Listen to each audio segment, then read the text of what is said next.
Hello दोस्तों, आप सभी का स्वागत है हमारे channel art and craft history में।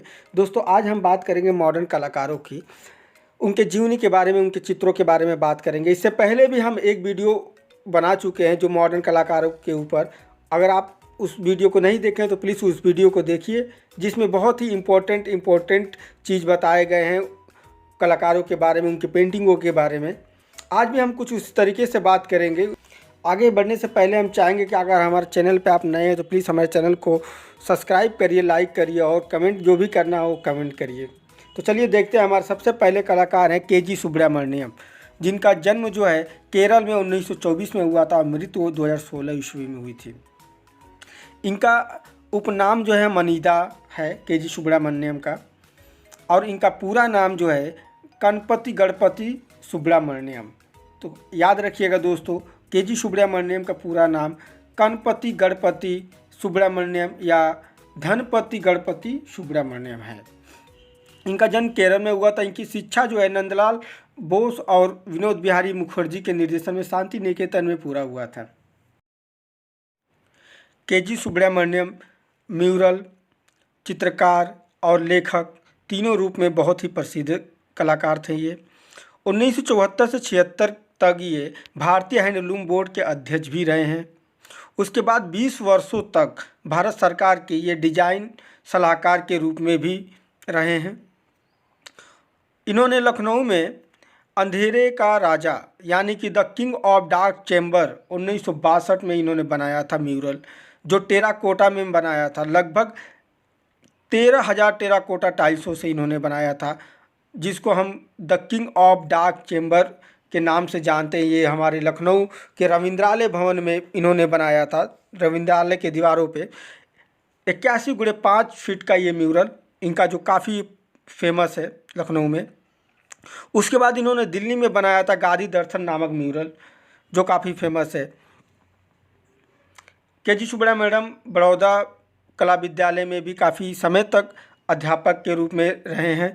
इनको भारत सरकार द्वारा पद्मश्री जो है 1975 ईस्वी में प्राप्त हुआ। उसके बाद भारत सरकार द्वारा पद्म भूषण 2006 में इनको प्राप्त हुआ। उसके बाद से पद्म विभूषण इनको 2012 में प्राप्त हुआ। आगे की बात करें के.जी. सुब्रमण्यम को, तो इनको कालिदास सम्मान 1982 में इंदिरा गांधी द्वारा प्राप्त हुआ।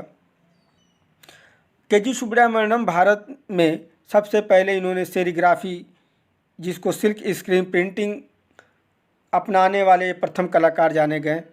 उसके बाद से ये भारत में ग्लास पेंटिंग के लिए भी काफ़ी प्रसिद्ध रहे हैं। अगर इनके प्रमुख पुस्तक के बारे में बात करें तो movie focus, the living traditional perspective on modern Indian art, the creative circuit, ये काफ़ी इनके प्रमुख पुस्तक हैं के.जी. सुब्रमण्यम के। अगर इनके हम प्रमुख चित्रों की बात करें, जिसमें बांग्लादेश सीरीज, खाकी सीरीज, बर्ड्स ऑफ बनारस, मुर्गा बेचने वाला, स्वतंत्रता, इंद्राणी और Ibrahim, the king of dark chamber mural जो लखनऊ में बना हुआ है, पुसेरा पल्ली 3 परियों की कहानी, ट्रॉफी एम एवं हंटर जो सीरीज है इनकी, ये काफ़ी प्रसिद्ध कृतियाँ रही हैं के.जी. सुब्रमण्यम की। अगर हम नेक्स्ट कलाकारों की बात करें तो अंजलि इला मेनन, जिनका जन्म पश्चिम बंगाल में 17 जुलाई 1940 ईस्वी में हुआ था और इनकी कला शिक्षा जो है जे स्कूल ऑफ आर्ट मुंबई में हुआ था। अंजलि इला मेनन जो है ये अपने चित्रों के पीछे अंगूठे का निशान बनाती थी, जिसके लिए ये पूरे भारत में, पूरे विश्व में जानी जाती हैं। ये ऐसी महिला कलाकार हैं जो अपने पेंटिंग के पीछे अंगूठे का निशान लगाती हैं, तो इसलिए ये जानी जाती हैं। इनके चित्रण कार्य पर दूरदर्शन ने इनके ऊपर एक लघु फिल्म भी बनाई है और इनकी जो रंग योजना है कार्य करने की, वो बैजेंटाइन कला के समान चटकीली भड़कीली है। 2000 ईस्वी में भारत सरकार द्वारा इनको पद्मश्री से सम्मानित किया गया। इनके प्रमुख चित्रों की अगर हम बात करें तो द फीमेल हेड, म्यूटेशन, वागाधार, फ्राउड राधिके जो ऑयल कलर में बना हुआ है, काफ़ी प्रसिद्ध चित्र हैं। अब हम ऐसे कलाकार की बात करेंगे जिनका जन्म पंजाब के एक गौशाला में हुआ था, मंजीत बाबा जो नाम से जाने जाते हैं। 1941 में मंजीत बाबा का जन्म हुआ था और 2008 में इनकी मृत्यु हुई थी। इनकी कला शिक्षा जो है दिल्ली आर्ट कॉलेज में हुआ था और इन्होंने लगभग 60 एकल प्रदर्शनियां आयोजित की थी अपने जीवन के समय। इनके चित्रों की विषय के बारे में अगर बात करें तो सबसे प्रिय विषय इनका था राधा कृष्ण और गोपियाँ, जिसको इन्होंने काफ़ी पेंट किया।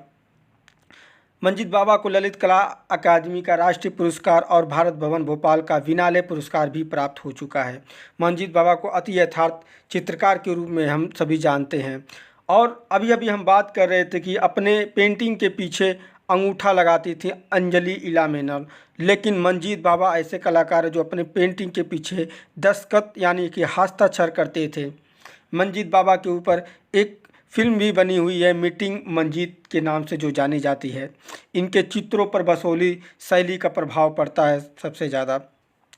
अगर इनके प्रमुख चित्रों की बात करें तो ice cream, Krishna Krishna and the dancing cows, बाघ पर ईश्वर, एनिमल बाइंग, इच्छाओं का काला बाघ जो काफ़ी प्रसिद्ध चित्र है इनका, प्रेम से आमना सामना ये भी काफ़ी प्रसिद्ध चित्र है।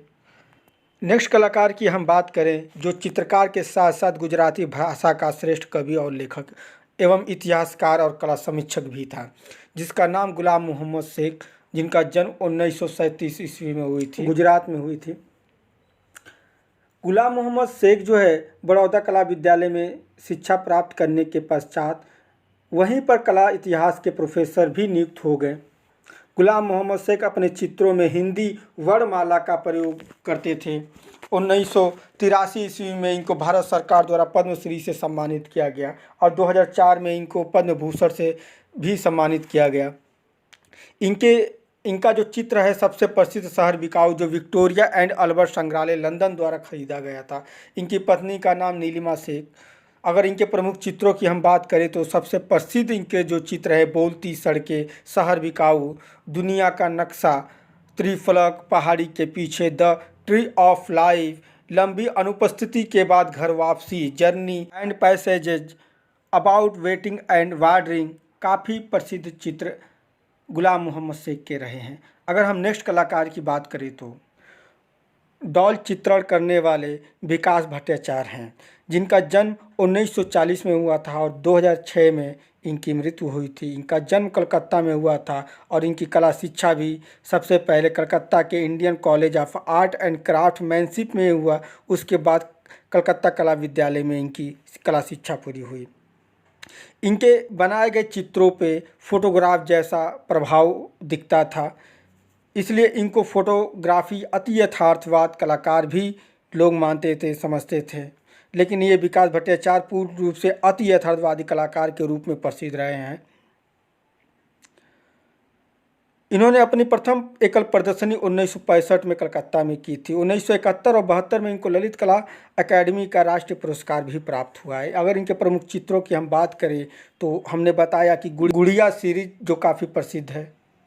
उसके बाद से इनके प्रसिद्ध चित्रों के बारे में और हम देखें तो ट्यूबवेल का उद्घाटन, द टोटम, मानव परिवार, on Lokur, man on the swing, deathless antique, ये सब काफ़ी प्रसिद्ध चित्र हैं विकास भट्टाचार्य के। अब हम नेक्स्ट कलाकार की बात करेंगे जिनका जन्म मयूरभंजन उड़ीसा में हुआ था, जतिन दास। 1941 में इनका जन्म हुआ था जतिन दास का। इनकी कला शिक्षा जे स्कूल ऑफ आर्ट मुंबई में हुआ था। इनकी कला मुख्यतः स्त्री और पुरुष के आपसी संबंधों पर केंद्रित था। इनको भारत सरकार द्वारा 2012 में पद्म भूषण से सम्मानित किया गया और इन्होंने अपने जीवन के समय में लगभग 50 एकल प्रदर्शनियां भी आयोजित कर लिया था। इनके प्रमुख चित्रों की बात करें तो सबसे फेमस इनका म्यूरल है मोहनजोदड़ो से महात्मा गांधी तक का। ये काफ़ी फेमस इनका म्यूरल है जो काफ़ी बार एग्जाम में पूछा गया है। जतिन दास का मोहनजोदड़ो से महात्मा गांधी तक का है। उसके बाद से दूसरी इनके चित्र की बात करें जो सूर्य नमस्कार, ये भी काफ़ी फेमस चित्र है इनका। अब हम नेक्स्ट कलाकार के बारे में बात करें जिनका जन्म लंदन में हुआ था। जी हाँ, भारतीय खेर, जिनका जन्म 1969 में इंग्लैंड में हुआ था। भारतीय मूल की भारतीय खेर 23 साल की उम्र में भारत आई और भारत की राजधानी नई दिल्ली में अपनी कला साधना शुरू की। इनकी पति की बात करें तो इनके पति भी एक बहुत ही विश्व प्रसिद्ध इंस्टॉलेशन आर्टिस्ट हैं जिनका नाम सुबोध गुप्ता है। इन्होंने अपनी पेंटिंग की एक चित्र श्रृंखला में हजारों बिंदियों का इस्तेमाल किया। दोस्तों, इसी सीरीज में हमने बता दिया कि अपने पेंटिंग के पीछे अंगूठे का निशान कौन लगाता था, अपने पेंटिंग के पीछे हस्ताक्षर कौन करता था और अपने पेंटिंग में बिंदियाँ कौन प्रयोग करता था। तो आप यहाँ पे देख सकते हैं कि भारतीय खेर जो है अपनी पेंटिंग में बिंदियों का प्रयोग की हैं और जो इनकी प्रसिद्धि का कारण बना। भारतीय खेर के प्रसिद्ध और प्रमुख चित्रों की बात करें तो supernova, 6 omen, an absence of assignable cause, a line through space and time, 6 omen, इंचोर एब्सेस, ये काफ़ी प्रसिद्ध चित्र रहे हैं। और सबसे प्रसिद्धि का कारण इनका, जैसा कि हमने बताया कि ये अपने पेंटिंग में हजारों बिंदियों का इस्तेमाल की थी, उसी कारण ये बहुत ज़्यादा फेमस हुई हैं, जिसकी वजह से हम लोग जानते भी हैं। और हमारे कला प्रतियोगिताओं के एग्ज़ाम में ये प्रश्न भी बनता है कि बिंदियों के लिए कौन सी कलाकार जाने जाती हैं, अपनी पेंटिंग के पीछे कौन कलाकार हस्ताक्षर करता था और अपने पेंटिंग के पीछे कौन अंगूठा लगाता था। ये सारे क्वेश्चन बहुत ही इम्पोर्टेंट हैं दोस्तों। आप बहुत अगर नोट्स बनाना चाहें तो अपने एक डायरी पे नोट्स करते जाइए, प्रमुख प्रमुख बातें जो है हमारी। भारतीय खेल को 2015 में फ्रांस के द्वारा सर्वोच्च सांस्कृतिक सम्मान मिला, जिसका नाम the night of order of art and letters करके है, जो इनको सम्मान प्राप्त हुआ है। नेक्स्ट कलाकार की बात करें हम, जिनका जन्म गुजरात के कपाड़गंज में हुआ था, तैयब मेहता, जिनका जन्म 1926 में हुआ था और मृत्यु जो है 2009 में हुआ था।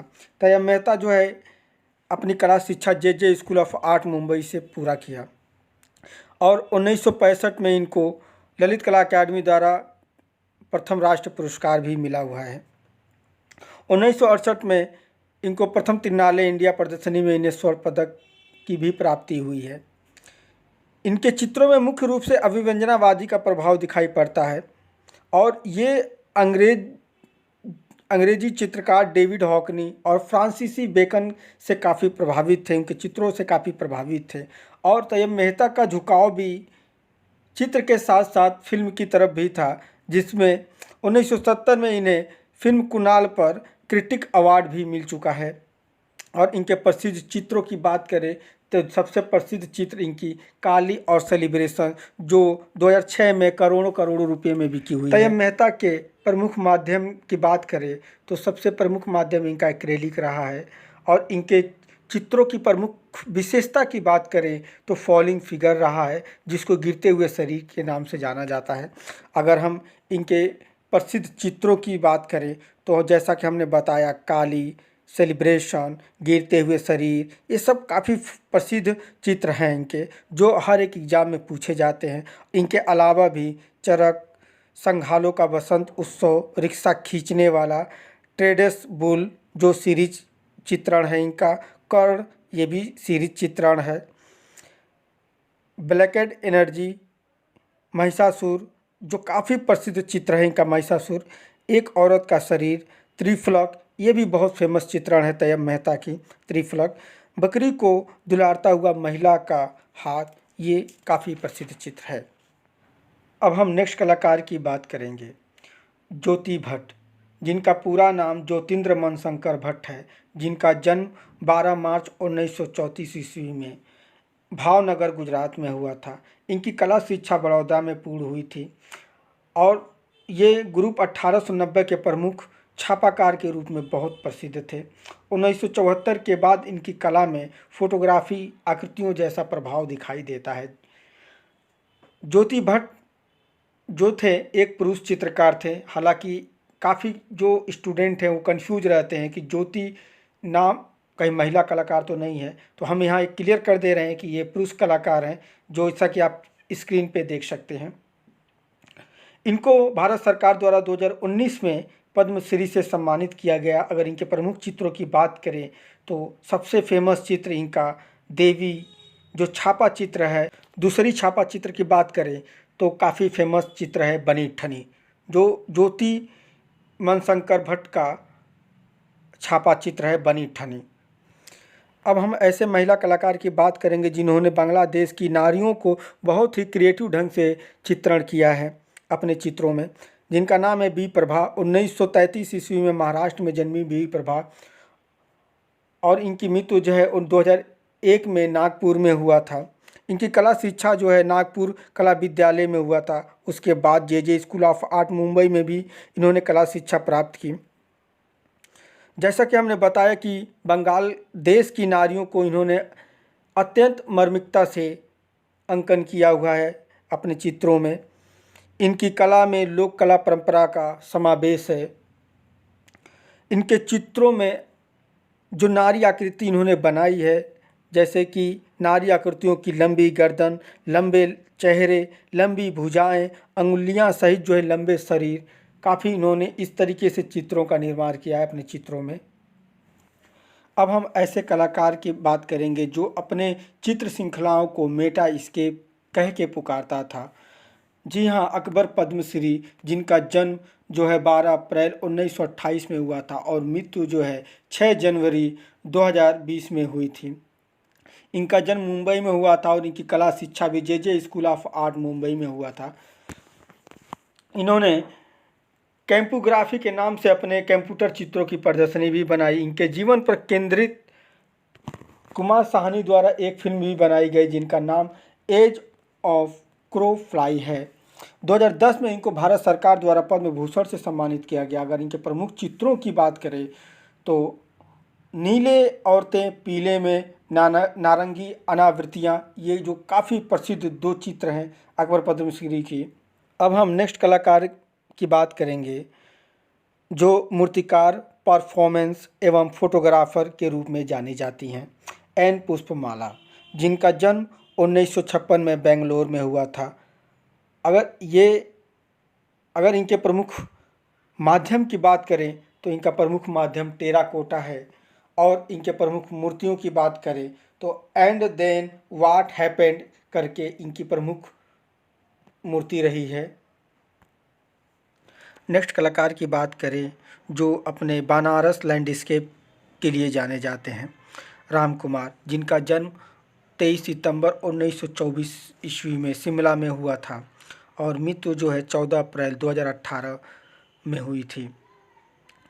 इनकी कला शिक्षा 1943 में वकील स्कूल ऑफ आर्ट नई दिल्ली में हुआ था और इनके गुरु जो है शैलेश मुखर्जी थे।